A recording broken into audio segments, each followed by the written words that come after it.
Que bom que vocês voltaram. E já que estávamos falando sobre a nossa prática pedagógica, que tal refletir um pouco sobre algumas afirmações? O entendimento de conteúdo em educação física foi marcado até recentemente pela ideia de atividade, no caso, de uma atividade física.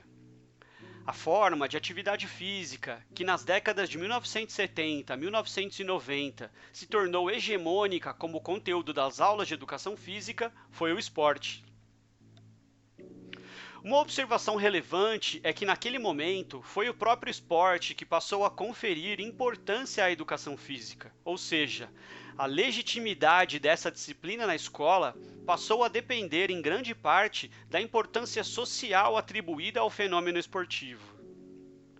Assim, nos diferentes níveis de ensino, o conteúdo da educação física passou a ser composto fundamentalmente pelo esporte, nas suas mais variadas modalidades, distribuídas nas diferentes séries. As modalidades esportivas que mais se fizeram presentes e de certa forma ainda persistem são o futebol, futsal, o voleibol, o basquetebol e o handebol. Nas nossas aulas de educação física, não podemos deixar que esse cenário aconteça. Caso contrário, fica sem sentido tudo aquilo que estudamos sobre a nossa função e a importância do nosso componente curricular dentro da escola, não é mesmo? É visível que a atividade física predominante nas aulas de educação física continua sendo a prática de esportes, modalidade esta que está mais voltada para a competitividade do que para a aprendizagem e reflexão, deixando de lado outras manifestações corporais. Embora grande parte dos professores possuam dificuldades em refletir sobre suas metodologias para modificar sua prática, acreditamos que se faz necessário a superação dessas limitações. Mesmo longe das quadras de aula, nesse momento de distanciamento social, não podemos deixar que os esportes dominem os nossos roteiros de atividade ou os nossos planos de aula. E nesse sentido, o que fazer, já que não podemos influenciar as práticas corporais dos nossos estudantes? A cultura corporal de movimentos, que traz objetos de conhecimento e manifestações motoras e corporais já presentes na vida dos nossos estudantes, deverá ser tematizada e contextualizada também nas aulas remotas de educação física. Ou seja, precisamos colocar em ação também as outras possibilidades da cultura corporal de movimentos, e não só o esporte.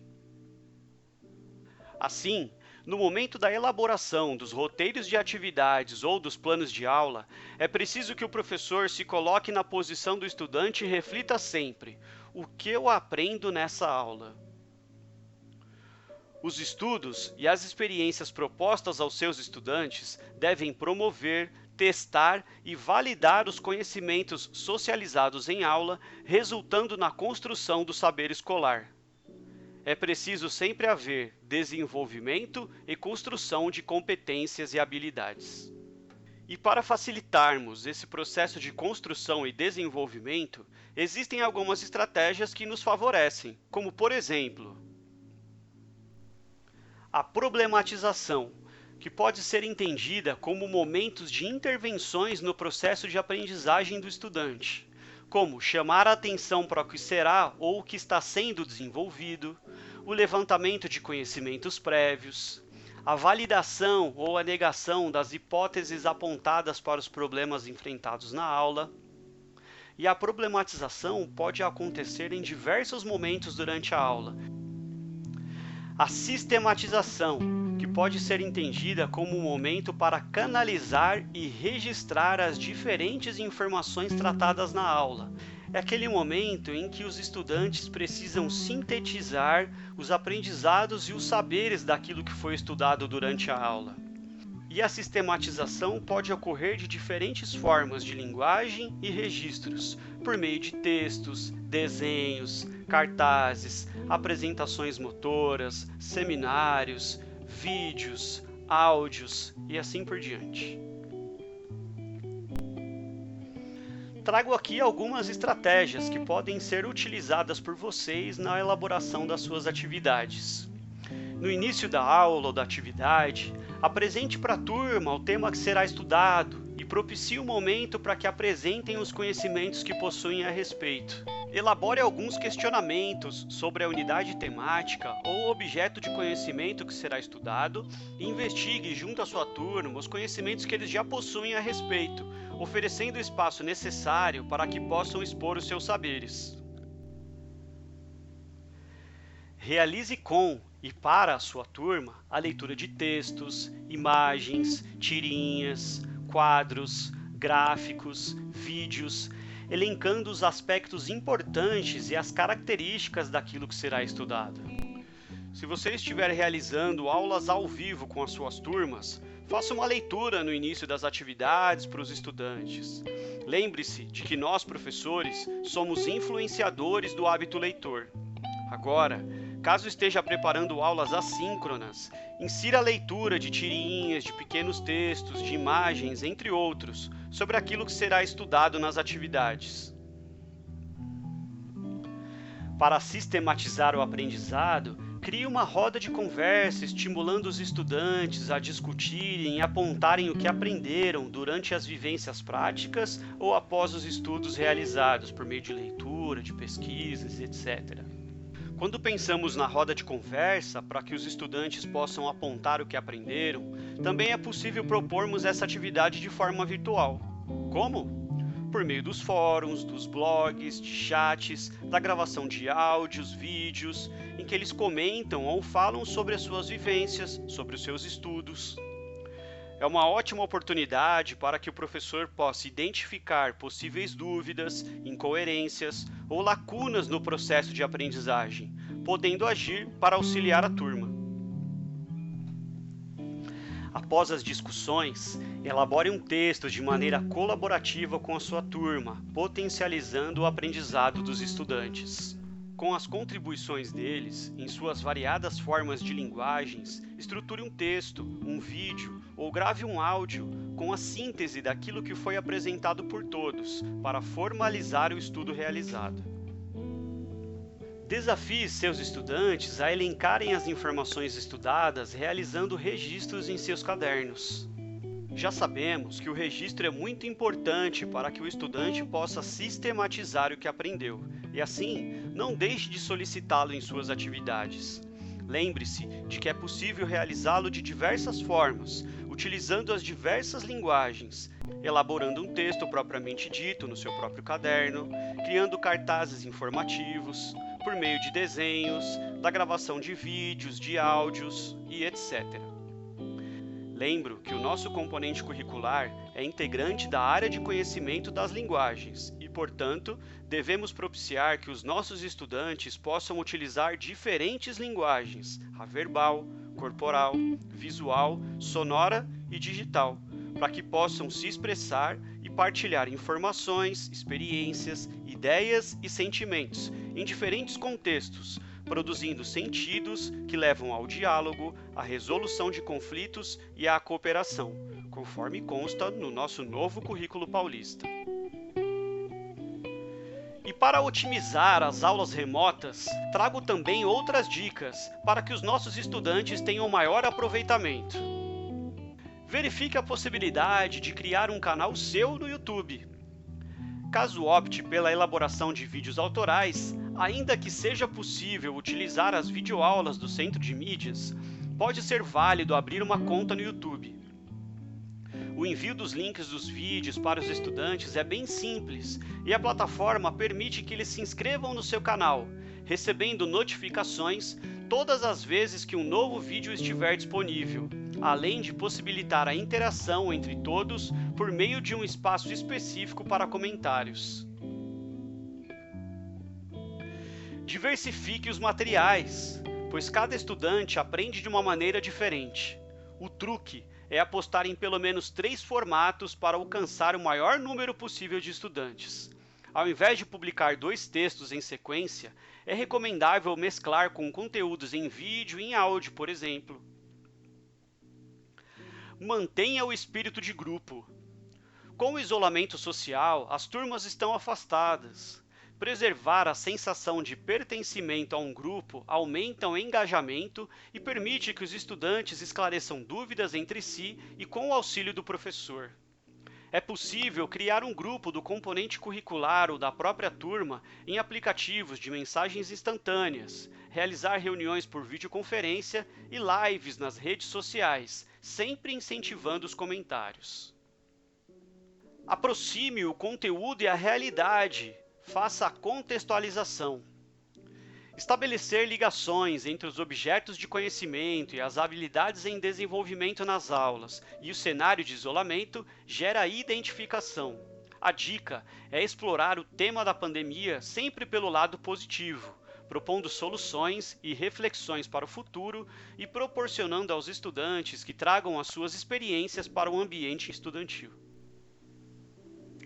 Outra parte importante no momento da organização das nossas atividades é a avaliação, que deve ser coerente com os objetivos formativos e ir além dos aspectos biofisiológicos, embora esses aspectos possam ser considerados. A avaliação deve ser processual, acompanhar a aprendizagem e servir de referência para professores e estudantes, tanto para ajustes no processo de aprendizagem proposto, quanto para a autoavaliação. Deve fundamentar-se nos registros advindos da observação do desenvolvimento dos estudantes em seus aspectos cognitivos, físicos e socioemocionais, de maneira relacional e coerente com a proposta pedagógica. Inclusive, nós do Núcleo Pedagógico temos organizado muitos vídeos para que sejam disponibilizados a vocês, professores. Acredito que todos já tenham tido acesso a um vídeo que gravamos sobre a avaliação. Caso alguém tenha perdido o link, deixarei indicado o endereço para que possam acessá-lo em um momento oportuno.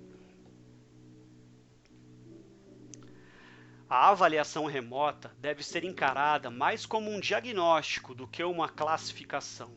É mais do que simplesmente somar pontuações e calcular notas. Para alcançar toda a potencialidade, o processo avaliativo precisa ser contínuo e diversificado, tanto em metodologias quanto em ferramentas e instrumentos. Quanto mais possibilidades, melhor. Para repensar a avaliação durante o período de distanciamento, é preciso refletir sobre o que os estudantes já sabem, como complementar e expandir esses conhecimentos, quais são as formas para o estudante demonstrar o que aprendeu, existem lacunas a serem preenchidas, como auxiliar os estudantes a preencherem possíveis lacunas e avançarem. Portanto, a avaliação precisa ser diagnóstica, processual e formativa.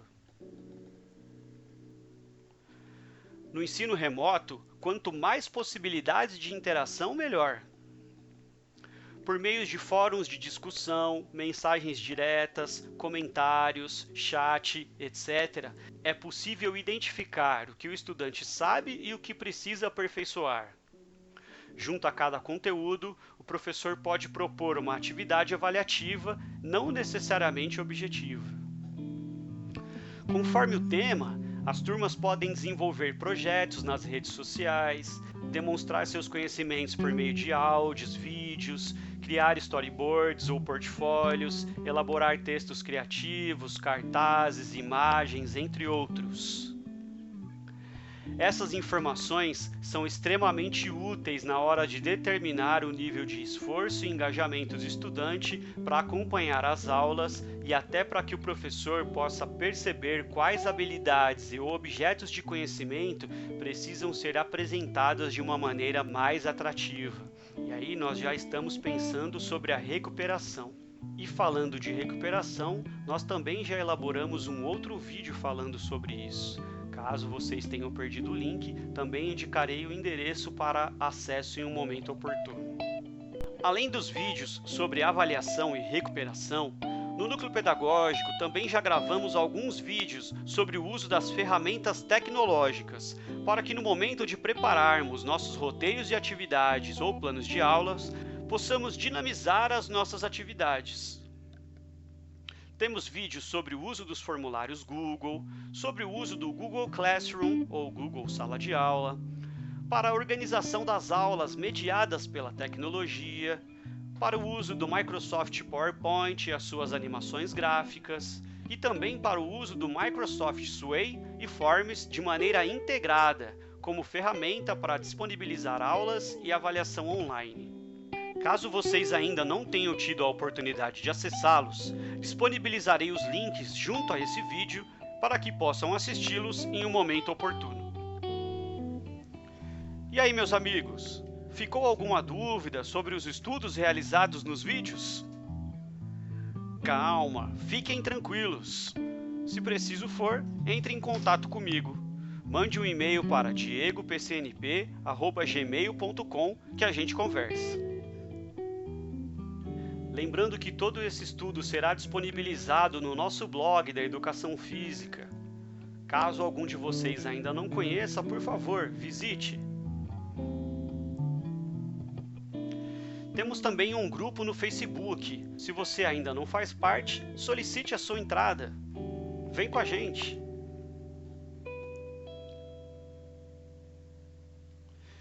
E para que possamos compartilhar boas práticas, atividades que vocês já tenham desenvolvido e para que possam auxiliar outros professores na elaboração dos seus roteiros de atividades ou plano de aulas, também criei uma turma no Google Sala de Aula, ou Google Classroom.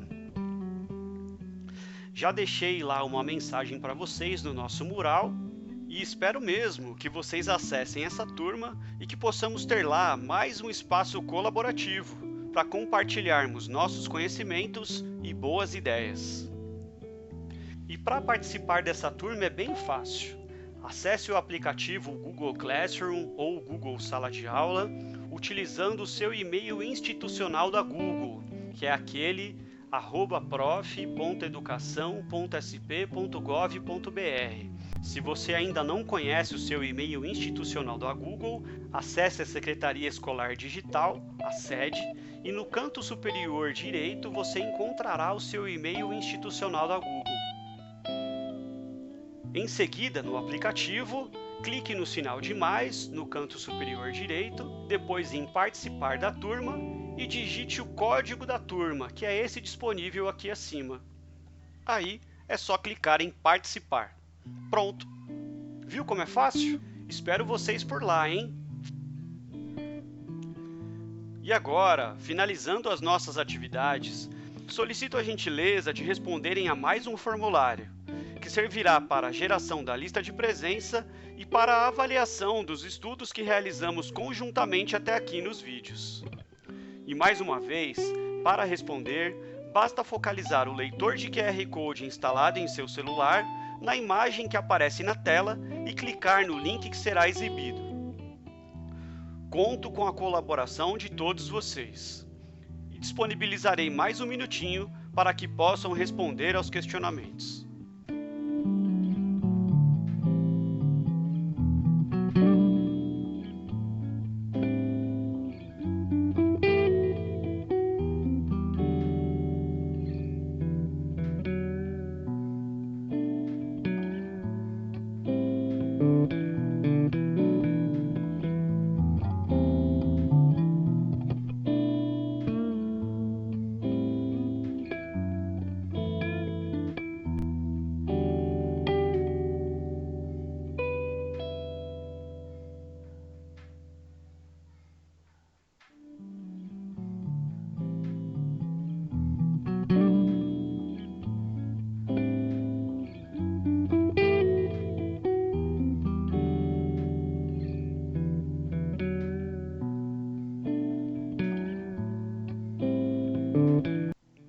Ah, meus amigos, muito obrigado!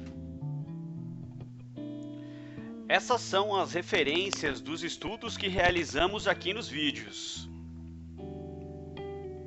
Espero que esse momento tenha sido produtivo, assim como foi para mim. Aguardo vocês em uma próxima oportunidade e que em breve possamos estar reunidos presencialmente. Um grande abraço e um bom trabalho a todos. Até a próxima. Tchau!